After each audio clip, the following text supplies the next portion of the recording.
A strong vote in the Senate supporting tough new border security arrangements should help the passage of a sweeping overhaul of the nation's immigration laws when that chamber votes on it later this week.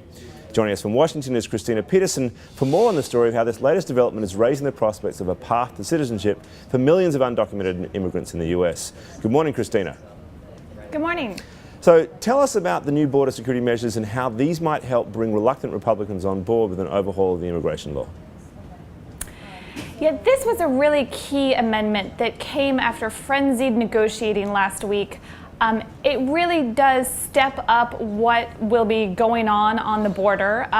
It doubles the number of Border Patrol agents, and it requires 700 miles of fencing. And it also lays out some very specific technology that members of Congress want to see installed in the southern border, and also includes other provisions that relate to the northern border with Canada. And the importance of this amendment is that it gave Republicans who had been reluctant a reason to support the bill. So people who are on the fence and citing concerns about whether the border would be tighter said this basically assuaged their worries. And we saw that last night when the Senate took this key test vote on the measure and it passed with resounding support from both parties. What was interesting about it was that it was complete support from the Democrats and, I suppose mixed support from Republicans, suggesting that this was really a kind of a test vote on the immigration law rather than in these measures themselves, right? Because these measures seem to be diametrically opposed, at least in terms of the message they send to this impression of a more open approach to immigration. Right. Democrats don't love what's in this measure, but they're willing to accept it if it gets Republicans on board. And what you did see last night was sort of a rough proxy for the final vote count, which will be later this week. It's not exact. There were travel delays. A couple senators missed their flights, so they couldn't get everyone there. And some people's votes might change during the week. There are still votes on amendments that they expect to happen, and that could sway a couple people to support the bill, or it could cost their vote if their amendment doesn't come up. But what we saw was that the bill at this point has enough support to pass.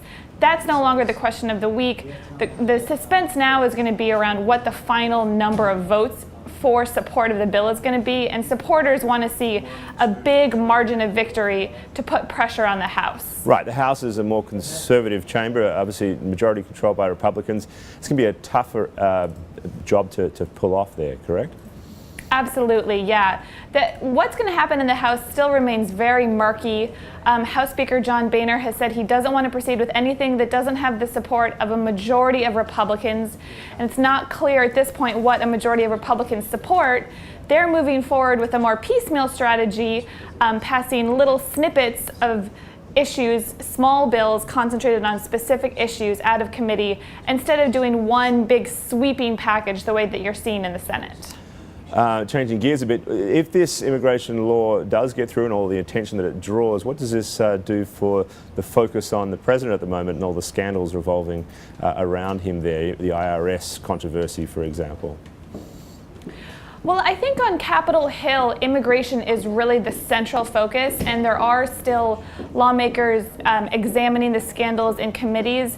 But to some extent, the immigration debate has shifted the focus, certainly in the Senate, where this is the main topic of floor debate and conversation.